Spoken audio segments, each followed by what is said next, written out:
物证报告出来了，现场的出租车挡杆不在档位上。我去看了现场被掩盖的轮胎痕迹，前轮的摩擦力明显比正常的要大，应该是凶手在杀完人之后再把车推到了湖中。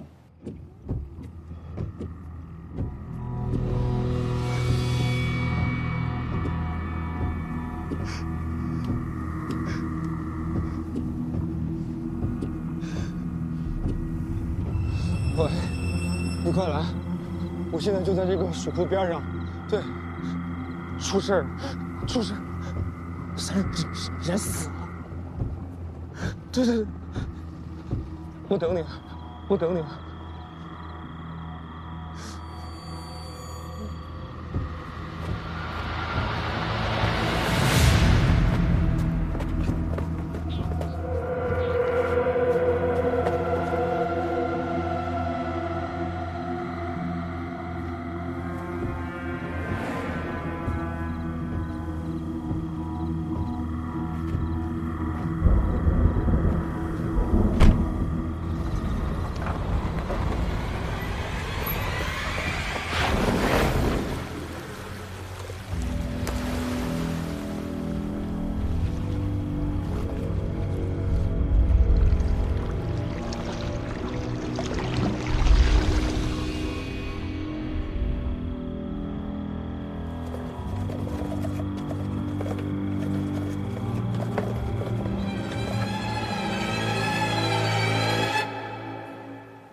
驻队情况怎么样？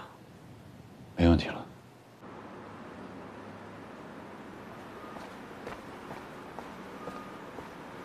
哎，柱子。哎，老万。上哪儿了？哦，没事，走吧。什么没事啊？来都来了，拍个 CT，顺便检查一下啊。我跟韩队把家都请了，走走走。我真没事儿，回局里。祝清月。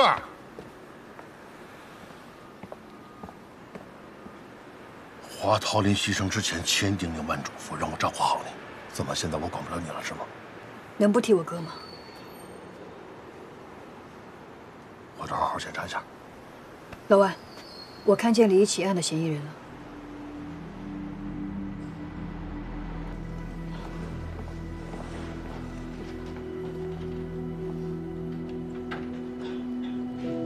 没休息。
嫌疑人车牌号了 B53617，车牌号是假的，但昨天晚上交警追踪到他进入了枫林都城小区，并且停留了1个小时。最巧的是，小区在同一时间发生了坠楼案。那个人那天晚上就去找王晨。他们说吃了这个就有勇气跳了。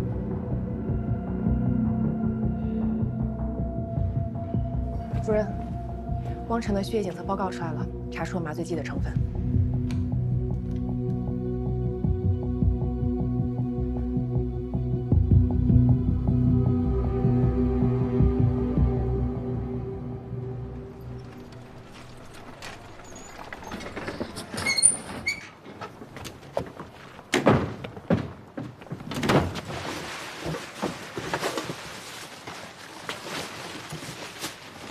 哎，这是啥？啥呀？这么重呢？大仙儿，帮我抬一下。哎呀，我看一眼。哎，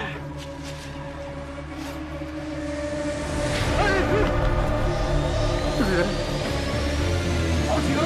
报警！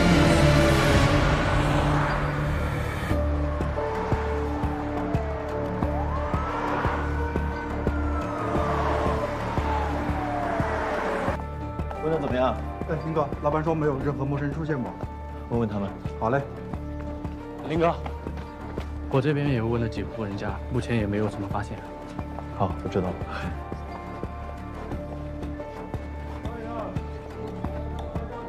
韩队，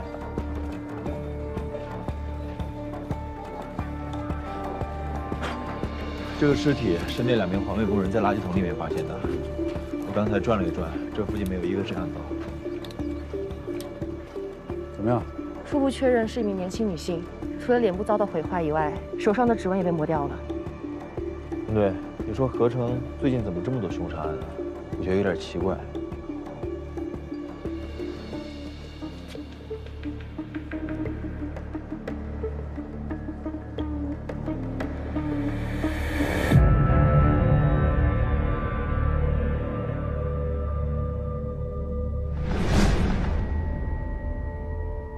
死亡时间大概是在2天前，晚上9点到11点。汉队，怎么样？死者为女性，身高1.65米，体重100斤左右。从死者的长骨末端骨骺线至耻骨联合面来推测，死者的年纪应该是在29岁至32岁之间，没有生育史，生前也没有被性侵过的痕迹。我们在死者的胃里发现了一些食物的残渣，有牛肉、面包、西兰花，血液当中还有酒精的成分。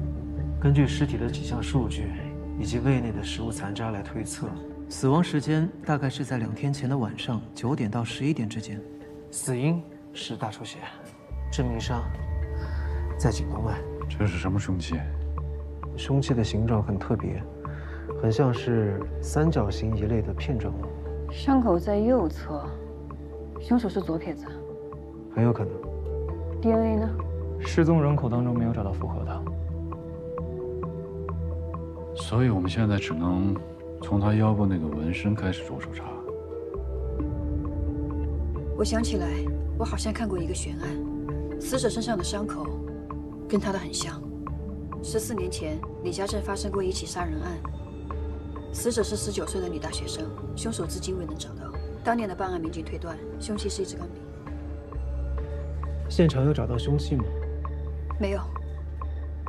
这个案子还有更多的资料没？更多的资料估计得回到案发地，找当年办案的刑警，了解基本情况。你觉得这2个案子有关联？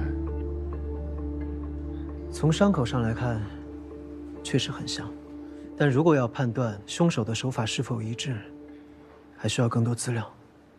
行，那朱队，你跟进一下纹身的线索，我们去李家镇。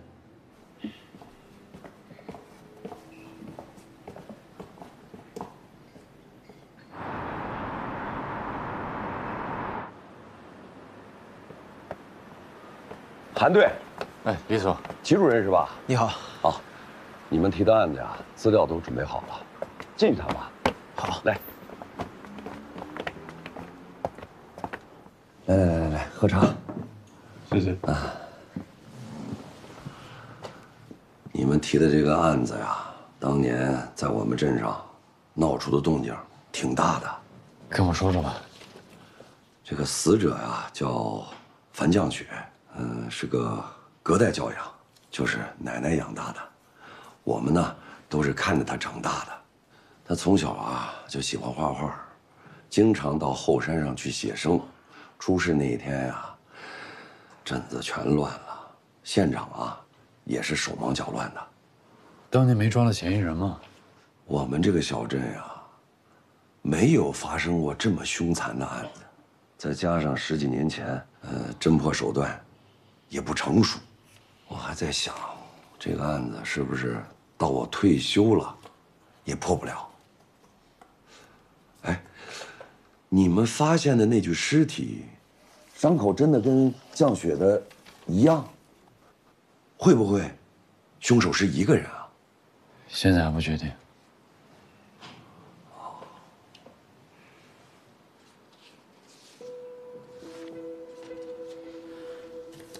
这个人是，哦，这个丫头啊叫胡洁，和绛雪从小一起长大的。绛雪家境不好，但是胡洁这孩子心地善良，不嫌弃她。2个人啊，经常一起上山画画。当时案发的时候，这个胡洁在场吗？那天他说他感冒了，他在家里，没一起去。哎呦，幸亏没有去，他要是去了，说不定也出事了。他还住镇上吗？能带我们见见他吗？这个降雪的案子没有破，镇上啊人心惶惶的，很多人都搬走了。这个胡杰啊，听说是让爸妈给安排出国留学了。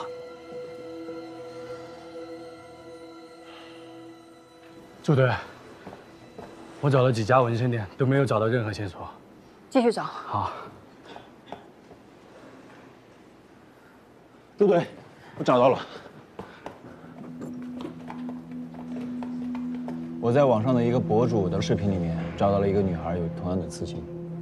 对，就是这个纹身，跟无名尸体一模一样，连位置都一样。听说她10几岁就出国留学学艺术，最近刚回国。叫什么名字？还不知道，只知道她的网名。尽快确认一下这个女孩的身份。是。原来在国外啊，难怪查不到。行啊，小苏啊。朋友出事当天他刚好不在，出完事之后他立刻出国，这个胡杰肯定有问题。从年纪上来看，和无名死者也很接近。喂，喂，韩队，我们在网上找到一个女孩，身上的纹身跟无名尸体是一样的，具体的身份我们还在调查。我把照片发给你，小苏，发给韩队。好。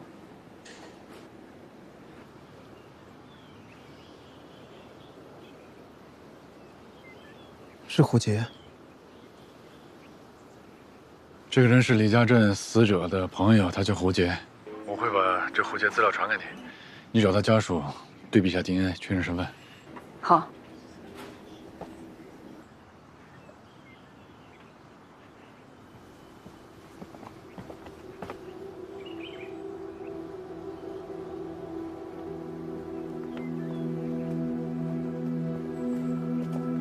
来了。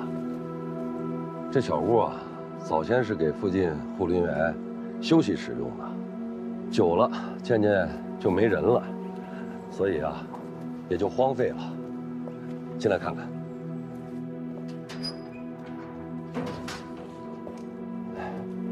来，降雪、胡杰2个孩子啊，以前常常到这儿来玩，但是自从降雪出了事以后啊，这地方就更没人敢来了。哎呀，哎，当心点啊！没事。镇上啊，有些孩子把这说成是鬼屋，啊，来探险。偶尔啊，会有几个调皮的孩子上来看一看。哎，注意脚下啊，这边。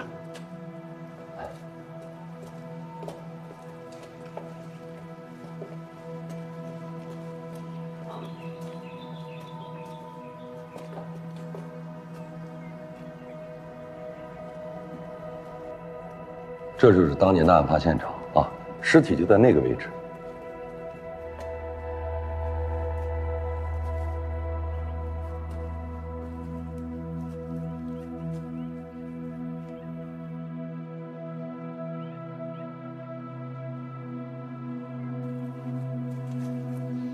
这里吧？对。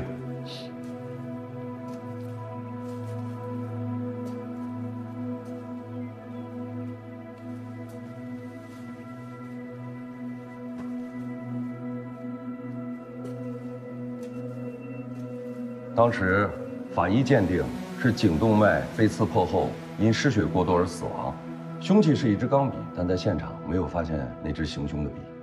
怎么断定的是钢笔啊？伤口形状吻合，在伤口里发现了钢笔水。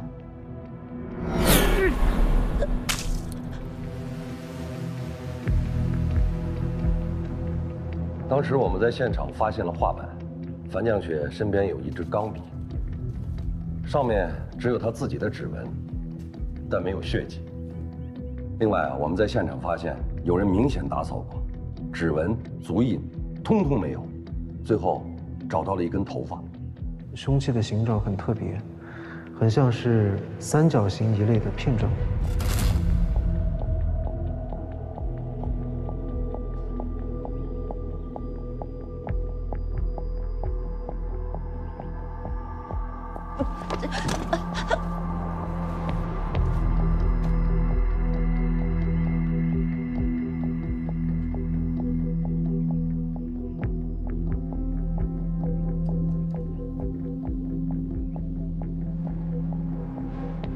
当时凶手的作案手法是怎么确定的？死者伤口的创面是在右侧颈部，从创口到用力分析，应该是正面斜刺入。但是，要是用右手的话，只有反手刺入。凶手的姿势啊，非常的别扭。但是如果用左手的话，就没有这个问题了。所以，凶手是左撇子。对，当时我们就是这样判断的。那个头发的比对是什么结果啊？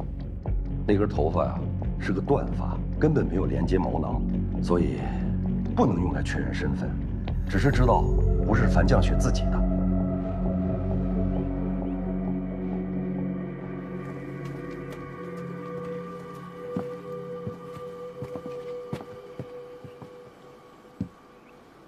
现场只有画架，却没有找到画。我们觉得也挺纳闷的，以为是被风吹走了什么的。最后，派人把这附近找了一遍，还是没找到画。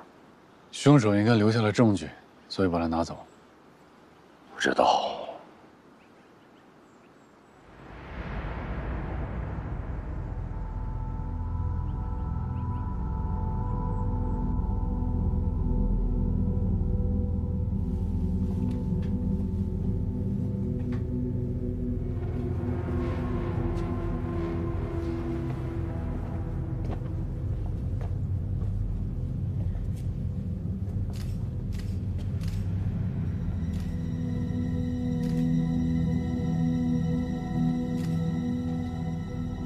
部队，我们联系上了胡杰的父母，他父母目前都在国外。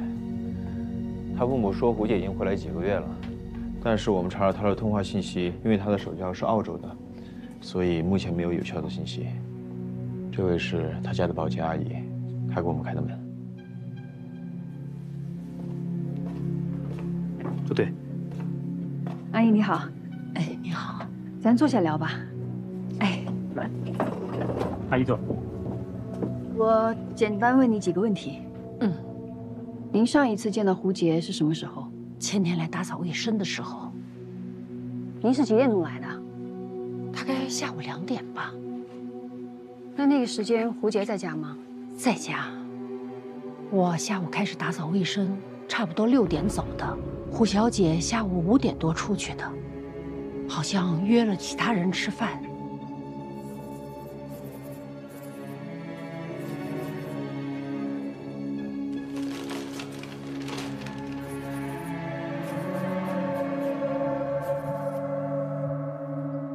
他接了个电话，就匆匆出门了。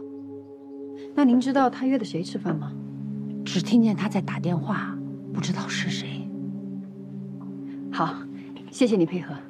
小辉，你给阿姨做个笔录，然后送阿姨回家。好。之后有什么需要，我们会再联系你。哎，好的，谢谢。哎，谢谢。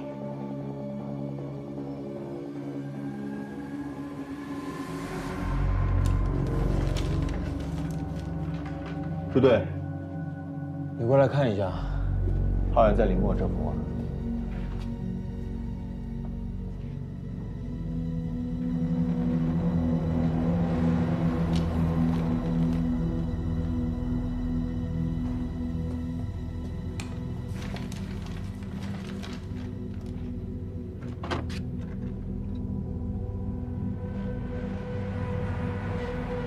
我发现一个问题，他的所有画上面都有 H 字母，应该是他的署名，唯独这幅上面没有。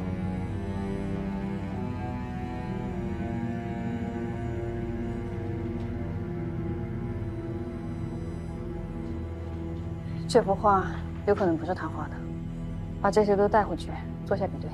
好，去叫他们。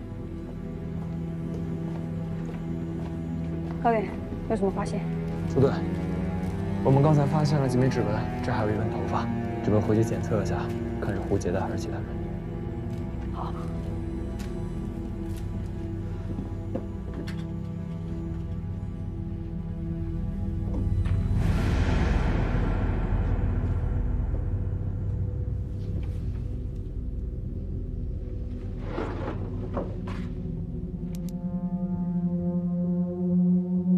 高远，你看。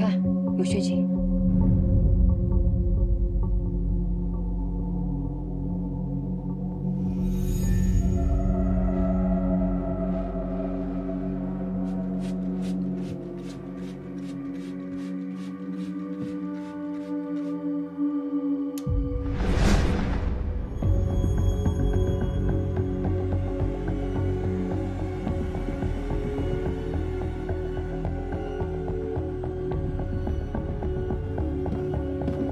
朱队有发现，洗手间里也发现了大量擦拭过的血迹，这会不会就是胡杰遇害的第一现场？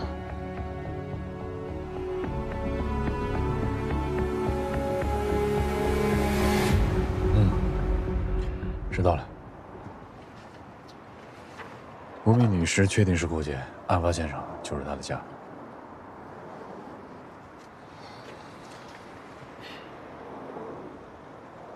当年案子资料已经申请转到我们这边来调查了。根据小西找到的资料，胡杰现在就是一个专职的画家。我会请所长帮忙找一找，看看能不能找到当年樊绛雪画过的画，拿回来做一下对比，看看有没有新的线索可以帮助我们找到消失的那幅画。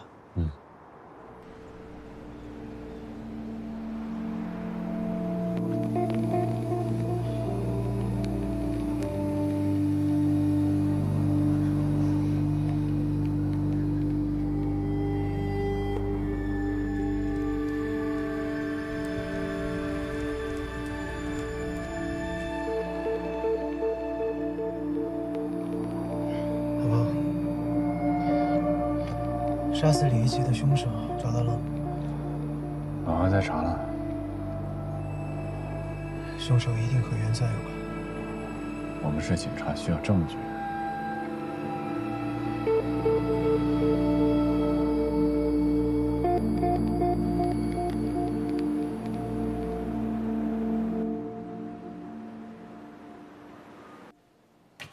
樊绛雪案当年发现的这根没有毛囊的头发叫做毛干，毛囊里有核 DNA， 但是毛干当中却没有，所以说这根头发对于我们破案的帮助并不大。当年樊绛雪遇害之后，胡杰就离开了李家镇出国了。14年后，胡杰回国，没过几个月他就遇害了。凶手的作案手法跟当年樊绛雪被害的手法一致。我们是否可以推测，凶手可能是同一个人呢？还有个关联性，就是这几幅画，这个是在胡杰家找到的，这个是在樊绛雪的档案袋里找到的。他们画的都是同一个地方，10年前和10年后区别不大。这幅画虽然也是在胡杰家中留下的，但是却没有胡杰的落款，而且这一幅纸张明显发黄。应该是一张旧画，有没有可能这就是现场丢失那幅画？这个还需要进一步的鉴定才能知道。目前我们只知道，这幅画上除了樊绛雪与胡杰的指纹之外，还有第3个人的指纹。小苏，找专业的鉴画师来鉴定一下，这幅画到底是胡杰画的，还是樊绛雪，还是说有第3个人？也许解开这幅画，我们就可以找到当年樊绛雪被杀的真相。好，我待会儿去办。对了，高原。哎。胡杰家的指纹比对结果出来了吗？我们在指纹库里没有找到合适的匹配对象，我们现在还在查胡杰生前去赴约的人到底是谁。目前只能根据死者胃里的食物残渣是牛排之类的食物，判断可能去西餐厅就餐过。行，朱队，那你继续查胡杰，我们俩去查画这方面的线索。小西，继续查监控。好的。这3幅画是3个不同的人画的。这2幅也不是同一个人画的，因为这幅没落款的画，他用的钢笔笔尖是反斜体型，而樊绛雪的这幅画用的是标准型。反斜体型笔尖一般呢是给左手写字的人用的，樊绛雪的这幅画呢用的是右手画技。你是说，那幅没有落款的画，画的人善用左手？是的，没错。同时，樊绛雪的画技比较稚嫩。和胡杰落款的这幅画比，有很大的差距。没落款这幅有没有可能也是胡杰画的？这个不太确定。但胡杰的画和这幅梅洛款的画都是用反斜体的笔尖画的，但在程度上两个人有明显的差距。就画技而言，显然也不是同一个人，反而胡杰的这些画有种临摹这幅梅洛款的画的感觉。行，谢谢你，有什么我再来请教。行，没事，那你忙，我先走了。你怎么看？李所长只提到樊绛雪和胡杰以前经常约在一起去山上画画，并没有提到有第三个人的存在，所以那第三个人应该只是短暂在李家镇逗留，当地人并不知道他的存在。这三个人肯定认识，而且他们还相约在一起，画了同一片风景。这幅画上的指纹应该就是第三个人留下来的。他等着胡杰回国了之后，用同样的方法把他给杀死。我觉得不太像。虽然说凶器都是钢笔，但其实凶手的手法有所不同。你看，这个是胡杰的伤口，凶手杀死胡杰的时候，手法干净利落，钢笔笔尖准确地刺入了颈动脉，没有丝毫的偏差。你再看樊绛雪的伤口，这个位置介于喉咙和颈动脉之间，而且从伤口上来看，这不像是直接刺入动脉，更像是擦破。凶手杀人都是冲着颈动脉去的，中间相隔了14年，第二次杀人比第一次要更加的利落干脆。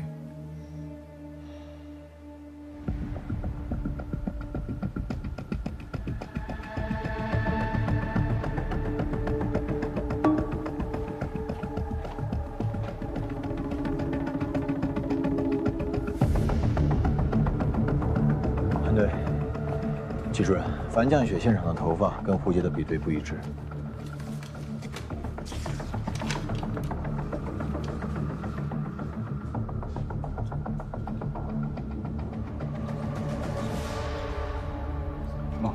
没错，上周五的晚上，这位客人确实来过我们餐厅用过餐。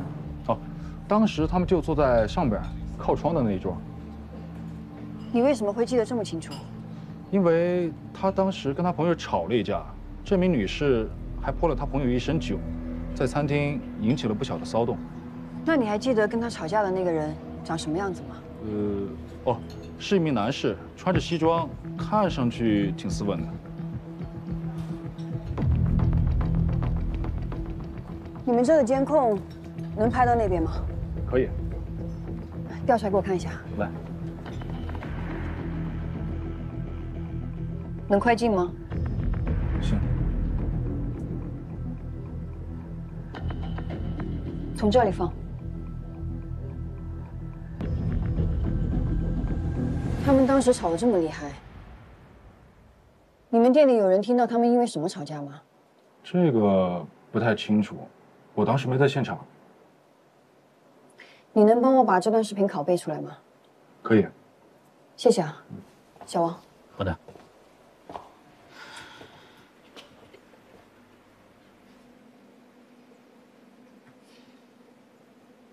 喂，韩队，找到嫌疑人了。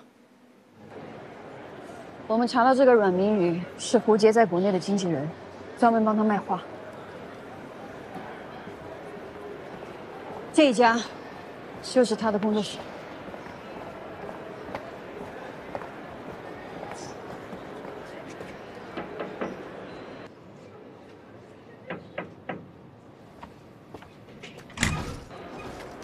你好，二位是？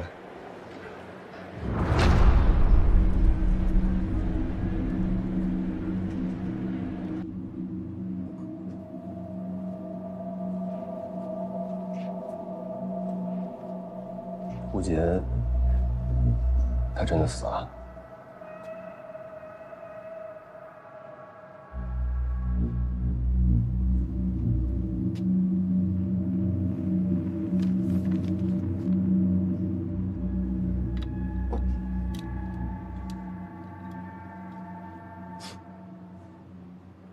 所以，凶手是左撇子。对，当时我们就是这样判断的。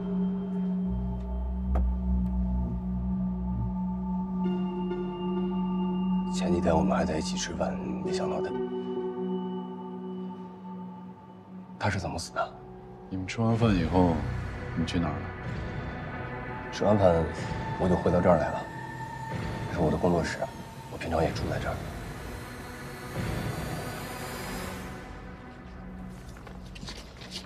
能跟我们说说那天吃饭是什么情况吗？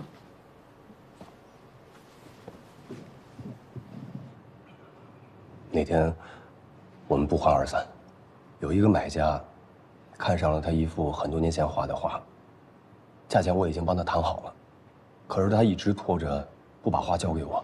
那天我好不容易把他约出来，想着让他把画给我，可是他又反悔了，因为这个我们起了一点小争执。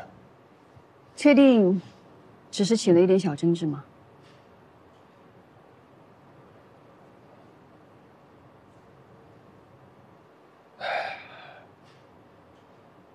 这次我们吵的确实有点激烈。其实这不是胡杰第一次发疯了，他一直都是一个非常情绪化的人。有时候他会莫名其妙的把自己关起来，好长时间不跟外界接触；有时候他又特别兴奋，连续好几天不吃不睡的画画。总之，他是一个情绪非常反复的人。这儿的画都是胡杰画的吗？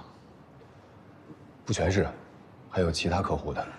他们的画卖出去之前会先挂在我这儿，你们也可以把它理解成是一个作品的陈列室。我们方便转转看看吗？这样。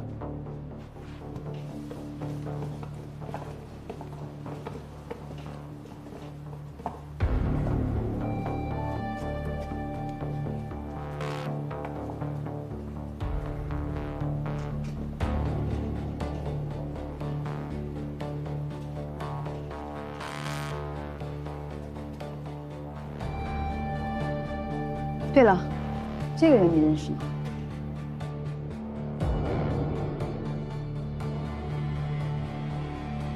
没有印象。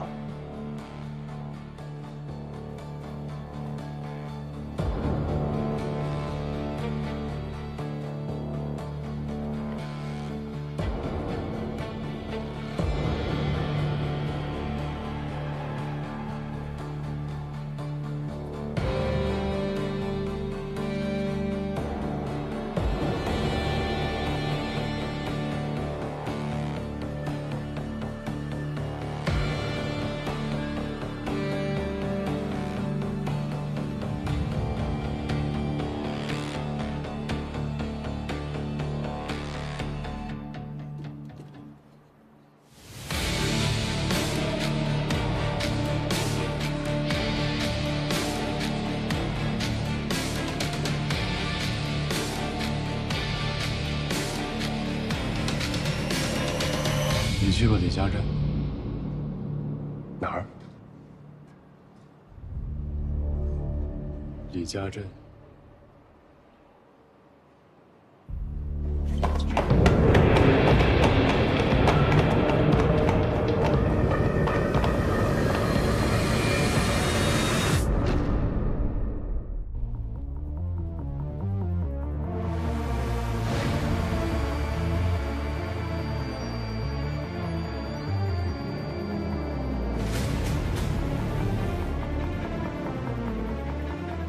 这个画无价，我做的每一个决定都是为你好。能不能不说了？真的特别烦。你是不是疯了？胡杰家采集的头发样本和阮玲雨比对上，你们不要再浪费时间了。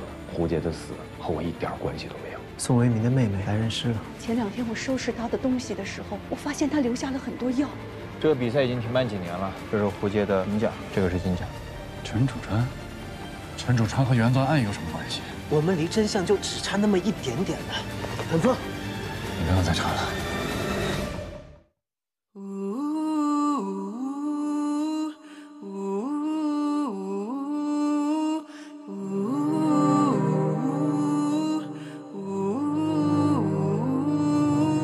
灵魂为何斑驳？